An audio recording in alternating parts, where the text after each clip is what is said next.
¿Qué tal amigos? ¿Cómo están? Yo soy Juan Andrés y quiero darles la bienvenida a esta nueva serie de videos tutoriales que hemos preparado en Andes Gear. Entonces el día de hoy, en este primer episodio, vamos a hablar de cómo vestirse correctamente en capas. Las capas son importantes para lograr el mayor confort a la hora de realizar actividades al aire libre o practicar deportes de aventura. Y cuando hablamos de confort nos referimos principalmente a tres cosas: abrigo, peso, espacio, tanto en nuestra mochila como en nuestro propio cuerpo. Entonces, existen tres tipos de capas. La primera capa es conocida como primera capa o base layer, que son este tipo de capas delgadas que van en contacto con nuestra piel y que van a recibir nuestro sudor a la hora de realizar actividades físicas. Estas capas tienen justamente dos funciones principales. La primera es retener el sudor y la segunda es abrigarnos, pues estas son de un material distinto a, por ejemplo, un polo de algodón, que es lo que usamos cotidianamente y que no nos abriga. Estas primeras capas pueden ser de materiales sintéticos o pueden ser fibras naturales como el merino y van a ser mucho más abrigadoras que un polo que usemos cotidianamente, pero también van a retener el sudor. Y eso es muy importante porque cuando realizamos actividades físicas vamos a sudar y ese sudor puede volverse en nuestra contra cuando la temperatura cambie y se enfríe. La capa intermedia tiene la finalidad de abrigarnos de la temperatura del ambiente, pero también de la temperatura del viento que hay en ese momento. Esta segunda capa, llamada capa intermedia, puede dividirse en dos, pero vamos a ver qué tipos de capas intermedias hay para ver cómo las podemos combinar. En primer lugar tenemos las típicas casacas de polar o materiales similares al polar, que son estas casacas delgadas. A veces tienen un cierre corto, a veces tienen un cierre entero, que pueden ser más cómodas para algunas personas. Y estas casacas de polar o de materiales similares son delgadas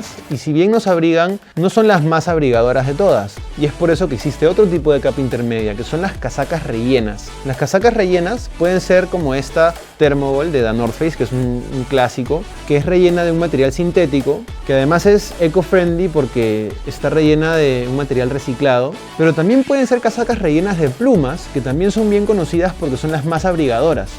Lo bueno de las casacas rellenas, especialmente las casacas de plumas, es que se comprimen mucho y son fáciles de almacenar en nuestra mochila cuando no las estamos usando.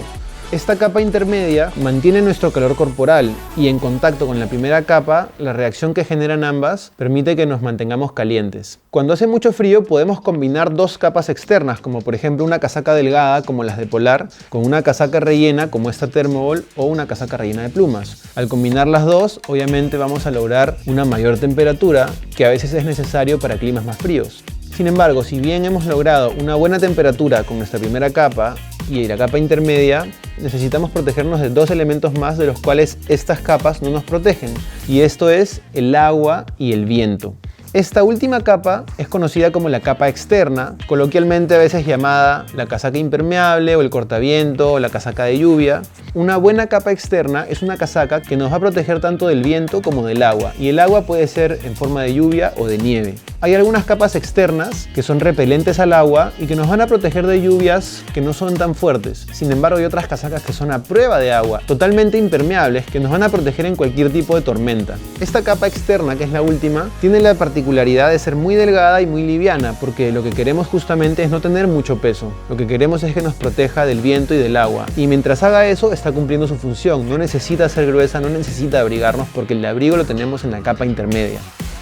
Estas cuatro capas que yo tengo sobre la mesa las puedo usar todas una sobre la otra y habré cubierto con todas las necesidades que uno tiene cuando sale de aventura. La casaca impermeable y cortavientos sobre mi casaca rellena, sobre mi casaca de polar un poco más delgada para dar un mayor abrigo, sobre mi primera capa que me va a proteger de mi propio sudor. Pero obviamente estas cuatro capas no las voy a tener siempre puestas, porque cuando comenzamos una caminata, por ejemplo, bajo pleno sol, de repente el sol está muy fuerte, probablemente solo tendré puesta mi primera capa y tal vez incluso me la remangaré. Cuando el sol baje un poco y empiece a sentirse un poco más el viento, tendré que utilizar encima mi polar o de repente mi casaca rellena, y si es que empieza a llover o el viento se pone muy fuerte, utilizaré mi capa externa para protegerme del viento y o la lluvia. Y un elemento muy importante que debemos tener en consideración a la hora de entender estas capas es que la diferencia que tienen con, por ejemplo, esta sudadera o el polo de algodón que yo tengo debajo, es que esto me sirve perfectamente para la ciudad o para estar dentro de casa, pero estas capas me van a dar mucho mayor abrigo que lo que tengo puesto yo ahora, con menor peso. Y eso es muy importante porque como no las voy a tener siempre puestas, tengo que ponerlas en mi mochila. Y si yo llevara a una excursión ropa como esta, mi mochila se llenaría de espacio innecesario y tendría un peso innecesario de ropa que no me va a dar la temperatura que necesito.